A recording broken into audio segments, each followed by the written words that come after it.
I'm realizing I'm going to be uploading this to YouTube, and I'm going to say it anyways. If you need a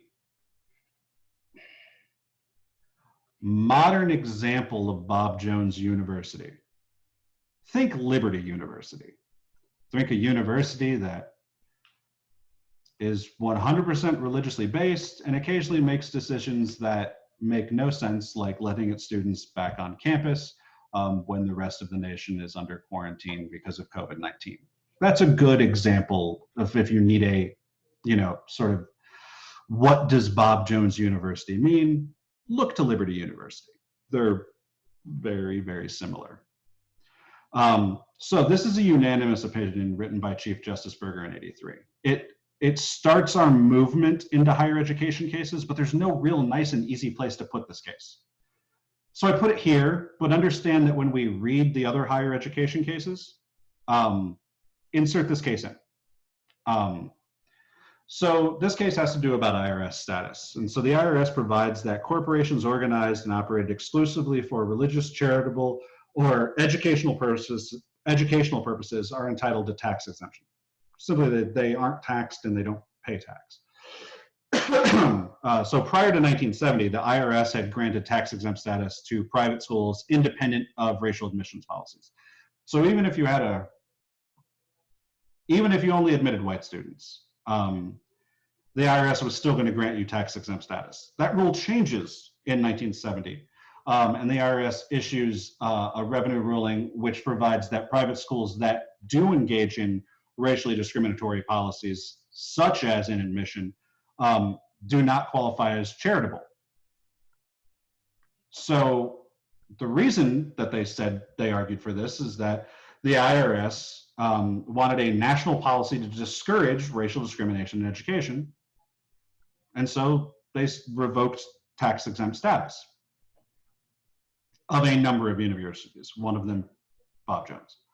Bob Jones is located in South Carolina. Its mission was to conduct an institution of learning, giving special emphasis to the Christian religion and the ethics revealed in the Holy Scriptures.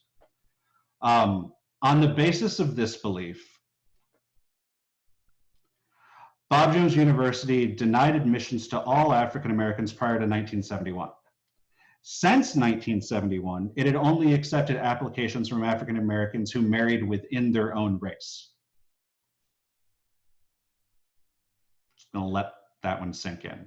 While the school permitted unmarried African Americans to enroll, it denied admission to applicants in an interracial marriage or for individuals known to advocate interracial marriage or interracial dating.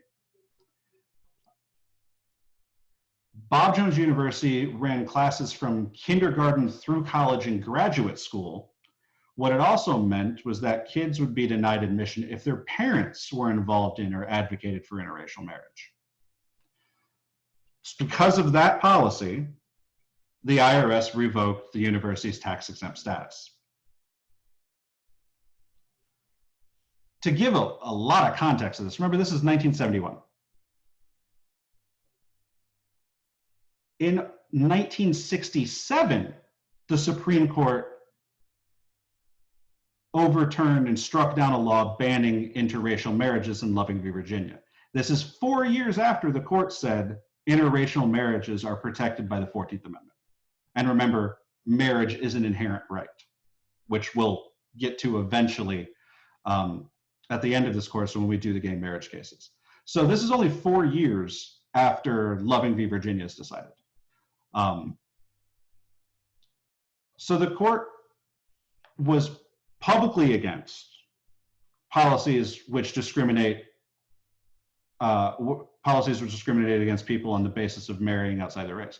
But Bob Jones University actually initially complied with the IRS ruling and paid a portion of the federal employment taxes back for a certain taxable year. So they actually complied and then filed a refund action in district court. So they complied with the IRS and then challenged the IRS. And so another petitioner, so this is another consolidated case, another petitioner, the Goldsboro Christian Schools, all located in North Carolina, not South Carolina, maintained a racially discriminatory admissions policy as well, but because of their interpretation of the Bible, they only accepted only white students. So they interpreted the Bible to be very, very racist.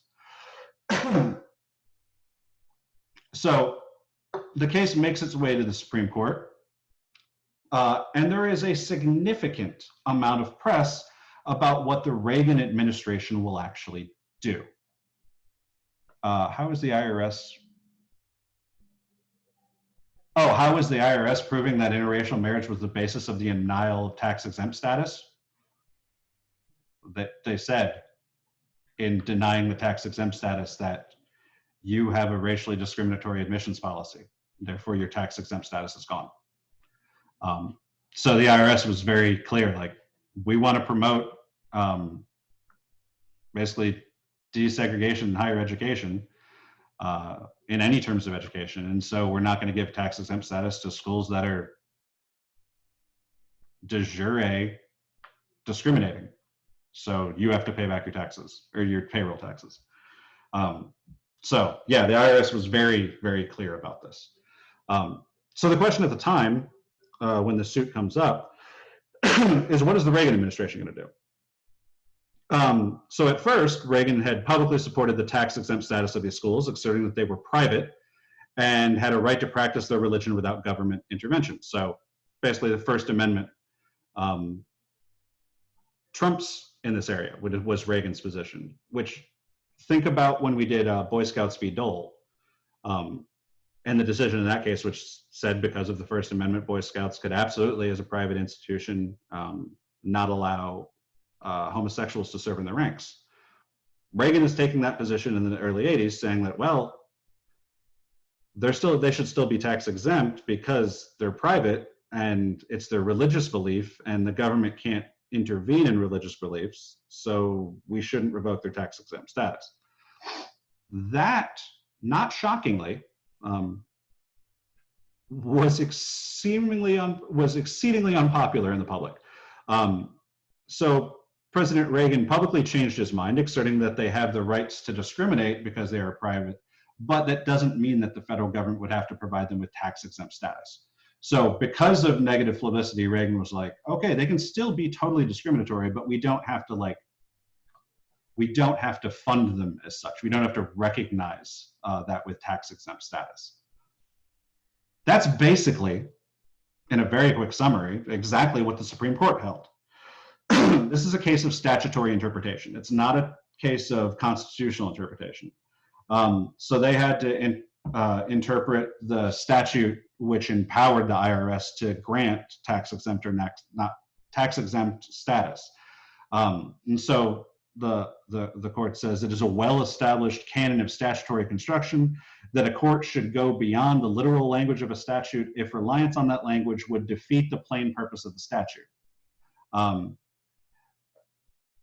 So they argue that the general words used in the clause taken by themselves are literally construed without regard to the object in view would seem to sanction the claim of the plaintiff. So basically, not shockingly, the statute which gave Congress the statute which gave the IRS the ability to invoke or revoke tax-exempt status was poorly written.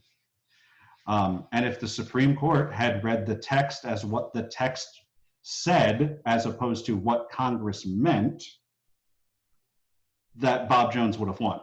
So the court said, in essence, we know what Congress meant to do, not necessarily what Congress wrote, and therefore we're going to agree with the IRS and allow them to revoke tax-exempt status in this regard.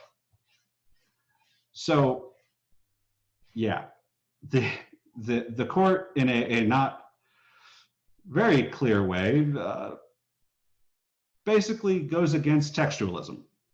And man, does Chief, well, at this point he wasn't Chief, Justice Rehnquist totally calls them on that. Justice Rehnquist says, well, you're all listening to my cat scraping at my door, and I'm going moderately insane. So Rehnquist dissents and says, if Congress wants to deny tax-exempt status to these schools practicing racial discrimination, that is perfectly acceptable. However, they have to write a law that makes that explicit. In the absence of a law that makes that explicit, then the IRS shouldn't be able to act. So Rehnquist completely defends textualism. He goes on to say, I have no disagreement with the court's finding that there is a strong national policy in this country opposed to racial discrimination.